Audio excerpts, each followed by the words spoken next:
Hello friend, जैसा कि आपके सीटेट के सभी सब्जेक्ट की क्लासेस स्टार्ट हो चुकी हैं। आज की इस क्लास में सीडीपी के जो टॉपिक आपका था विकास की अवस्था तथा अधिगम से उसका संबंध, इससे जितने भी आपके क्वेश्चन पूछे गए हैं आज तक, यानी 2011 से लेकर के अब तक 2024 तक, जो आपका 2024 में दिसंबर का एग्जाम हुआ है, उससे पहले जुलाई 2024 का जो एग्जाम हुआ है, सभी क्वेश्चन को हम लोग सॉल्व करते हुए चल रहे हैं। तो आप लोग जो है इस क्लास को पूरा देखिएगा, कब कब जो क्वेश्चन पूछे गए उन सारे क्वेश्चन को, और बहुत सारे क्वेश्चन आपके रिपीट हुए हैं, रिपीट होते हैं। क्वेश्चन का पैटर्न आपको पता चलेगा किस तरह से सीटेड क्वेश्चन पूछ रहा है। तो ये आपके लिए बहुत इंपॉर्टेंट होने वाला है। पूरी क्लास जरूर देखिएगा। नए हो दोस्तों, विजिटर मास्टर चैनल को सब्सक्राइब कर लीजिएगा, बेल आइकन को प्रेस कर लीजिएगा, ताकि सीटेड से रिलेटेड कोई अपडेट है, कोई क्लास है, तो आपको टाइम पर मिलती रहे। पहला क्वेश्चन आप लोग स्क्रीन पर देख पा रहे होंगे, मानव विकास है। मानव विकास इसमें से क्या है? ऑप्शन ए में दिया गया गुणात्मक, बी है कुछ सीमा तक अमापनीय, सी है मात्रात्मक और गुणात्मक दोनों, डी है मात्रात्मक। ये क्वेश्चन आपका किया गया है 2014 में। तो मानव विकास इसमें से क्या है? तो ये देखिए मात्रात्मक और गुणात्मक दोनों है। सी वाला ऑप्शन जो है ना इसका करेक्ट हो जाएगा। मानव विकास की अगर बात करें तो ये जीवन पर्यंत चलता रहता है। व्यक्ति के गर्भ में होने से लेकर के मृत्यु तक विकास की यह प्रक्रिया चलती रहती है, इसलिए इसे मापा जा सकता है। और अगर मात्रात्मक की बात करें तो ये एक प्रकार का जो है ये जो है मात्रात्मक भी है और साथ ही ये गुणात्मक भी है, क्योंकि वृद्धि के रुकने के बाद भी कई चीजों में परिवर्तन होता रहता है। तो मात्रात्मक और गुणात्मक दोनों हो जाएगा। सी वाला जो ऑप्शन है ये करेक्ट हो जाएगा। अगला क्वेश्चन देखेंगे, इनमें से कौन सा सिद्धांतकार यह मत स्पष्ट करता है कि बच्चे अपनी वृद्धि व विकास हेतु कठोर अध्ययन करते हैं? कौन सा सिद्धांतकार इसमें से ये मत स्पष्ट करता है कि बच्चे अपनी वृद्धि व विकास हेतु कठोर अध्ययन करते हैं? तो वो है मैस्लो। बी वाला ऑप्शन आपका करेक्ट हो जाएगा। ठीक है। अगला क्वेश्चन यहाँ पे दिया गया है, निम्नलिखित में से कौन सा सत्य है? इसमें से कौन सा सत्य है वो बताना है। ऑप्शन ए में दिया गया है, शिक्षक द्वारा प्रश्न पूछना संज्ञानात्मक विकास में बाधक है। बी है, विकास और सीखना समाज सांस्कृतिक संदर्भों से अप्रभावित रहते हैं। सी है, शिक्षार्थी एक निश्चित तरीके से सीखते हैं। डी है, खेलना संज्ञान और सामाजिक दक्षता के लिए सार्थक है। तो निम्नलिखित में से कौन सा सत्य है? जो सत्य है वो बताना है।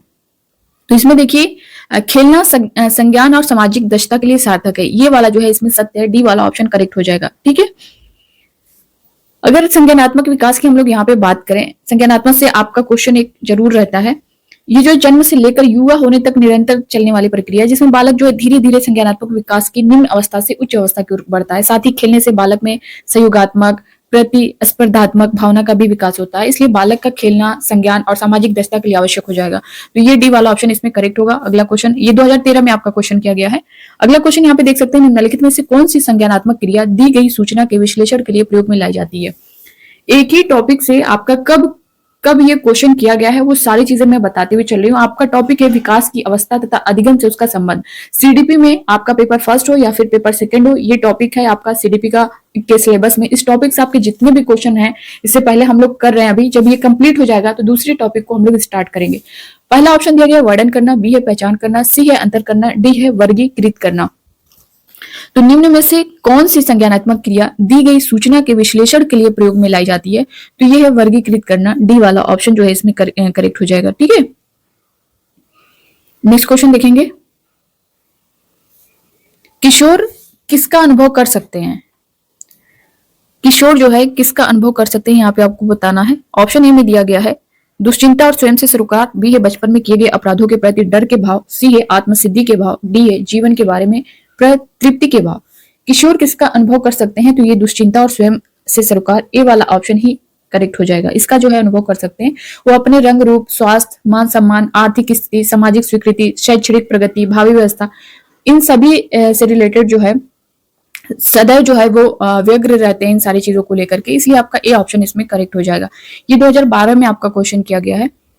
अगला क्वेश्चन है, निम्नलिखित में से कौन सा सूक्ष्म गति कौशल का उदाहरण है? सूक्ष्म गति कौशल स्थूल कौशल से आपने देखा होगा कि बहुत सारे क्वेश्चन मिले, ये बहुत ही इंपॉर्टेंट है आपके लिए। तो इसमें ऑप्शन ए में दिया गया है दौड़ना, लिखना, चढ़ना, फुदकना। आप लोग भी अपने आंसर करिएगा। ये 2012 में क्वेश्चन किया गया है। कौन सा सूक्ष्म गति कौशल का उदाहरण है? देखिए, अगर दौड़ना, फुदकना, चढ़ना, इन सब की बात करें तो ये आपका हो जाएगा स्थूल गतिक कौशल। तो अगर स्थूल गतिक कौशल पूछे तो उसमें दौड़ना होता है, चढ़ना होता है, फुदकना होता है, ये सभी उसमें आते हैं। यहाँ पे आपसे सूक्ष्म पूछा गया है तो सूक्ष्म में लिखना हो जाएगा। बी वाला ऑप्शन करेक्ट हो जाएगा। ठीक है, बी वाला ऑप्शन आपका इसमें करेक्ट होगा, लिखना। ये क्वेश्चन बहुत इंपॉर्टेंट है। अगला क्वेश्चन है, शिक्षण अधिगम प्रक्रिया में व्यक्तिगत रूप से ध्यान देना महत्वपूर्ण है क्योंकि। ऑप्शन ए में दिया गया है, शिक्षार्थी हमेशा समूहों में ही बेहतर सीखते हैं। बी है, शिक्षक प्रशिक्षण कार्यक्रमों में ऐसा ही बताया गया है। सी है, इससे प्रत्येक शिक्षार्थी को अनुशासित करने के लिए शिक्षकों को बेहतर अवसर मिलते हैं। शिक्षकों को बेहतर बताया गया है। डी है, बच्चों की विकास दर भिन्न होती है और वे भिन्न तरीकों से सीखते हैं। बिल्कुल, ये बच्चों की जो है विकास दर भिन्न होती है और वे भिन्न तरीकों से सीख सकते हैं। डी वाला ऑप्शन जो है ये करेक्ट हो जाएगा। ये क्वेश्चन आपका 2012 में किया गया है इसी टॉपिक से। अगला क्वेश्चन है, मानव विकास के क्षेत्रों में विभाजित किया जाता है जो है।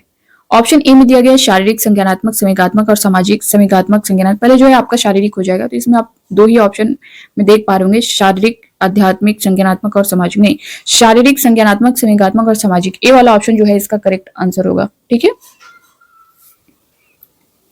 अगला क्वेश्चन है यहाँ पे, निम्नलिखित में से किस अवस्था में बच्चे अपने समवयस्क समूह के सक्रिय सदस्य हो जाते हैं।